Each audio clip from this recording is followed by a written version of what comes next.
questions. Voici les nouvelles éclairages du ministre de la Communication et des Médias, des Serquois porte-parole du gouvernement, Lambert Mende ou Malanga, dans ses analyses, réflexions et autres commentaires dans un instant. Bonsoir. Bonsoir. L'inquiétude gagnerait du terrain dans l'est du pays, particulièrement dans la du nord Kivu, alors que l'opération Kimia a déjà fait ses preuves et va même s'étendre dans les sites Kivu, mais de plus en plus les ONG locales, mais aussi la société civile dénoncent des tueries et des exactions perpétrées par FDLR.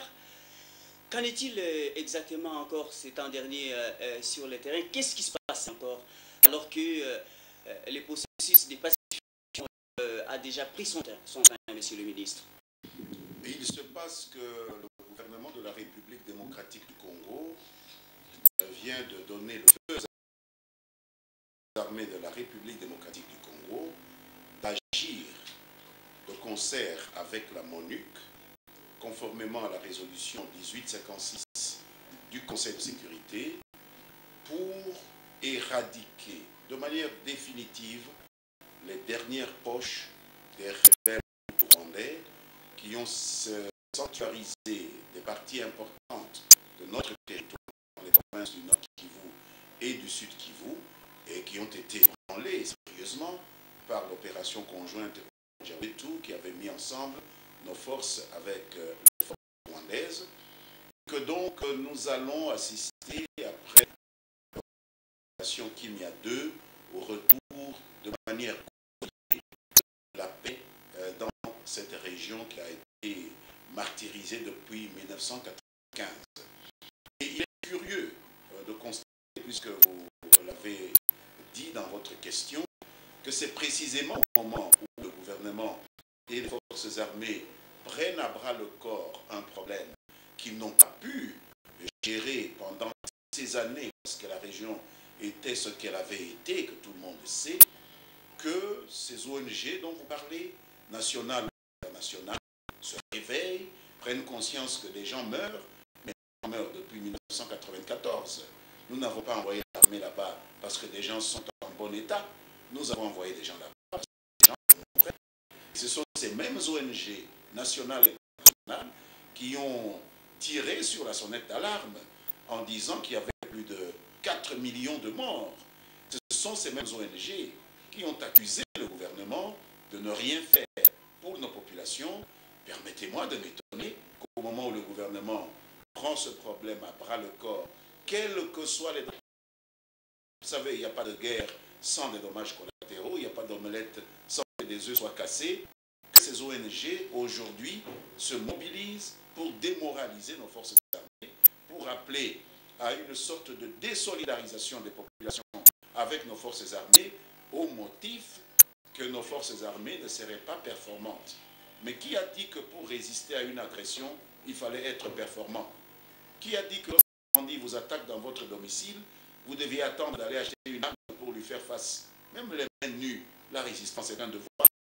Si nos militaires y vont sans suffisamment de moyens, ce n'est pas en les empêchant d'y aller qu'on résout le problème du pays, c'est en les encourageant et en accroissant leurs moyens, notamment en termes de collaboration avec les populations. Oui, mais monsieur le ministre, les soldats des FARDC ne seraient pas pris en charge et par conséquent, il y aurait des défaillances, il y aurait ce qui expliquerait toutes ces tueries, monsieur le ministre.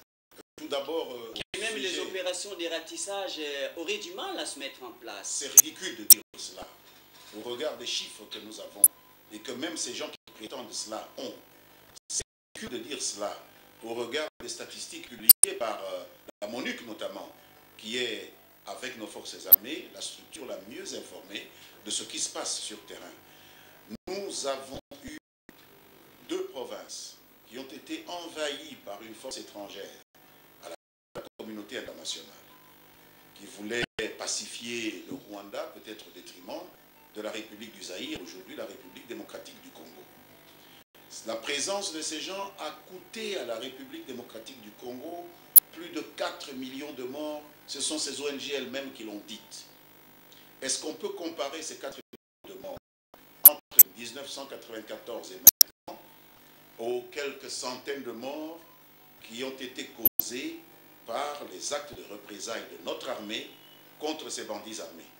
Est-ce qu'on peut comparer ces 4 millions Monsieur le ministre, c'est toujours une mort. Hein? 4 000 ou une mort. Non. Ou un mort, c'est toujours un être humain. Hein? Ça ne peut pas équivaloir à un mort. Vous dites des choses n'importe quoi.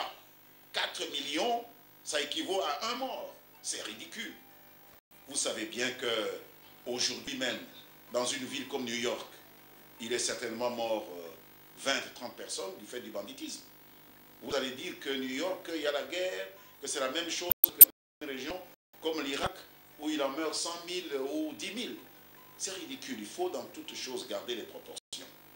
Donc la répression par les forces armées du banditisme de ces forces négatives rwandaises ne coûte pas à la nation plus que ce que les bandits rwandais ont coûté à la nation en vies humaines.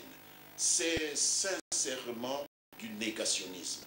C'est une entreprise de sape délibérée par des ONG internationales qui cherchent simplement à se donner le beau rôle au Congo, qui veulent salir le gouvernement congolais et l'armée congolaise pour eux drainer vers leur budget les moyens de l'assistance humanitaire et qui instrumentalisent certains représentants de la société civile congolaise qui prétendent parler au nom de la population.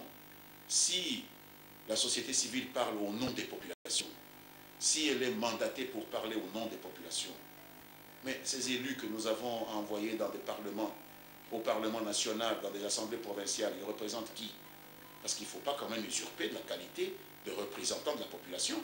En démocratie, ceux qui représentent la population, c'est ceux qui sont élus.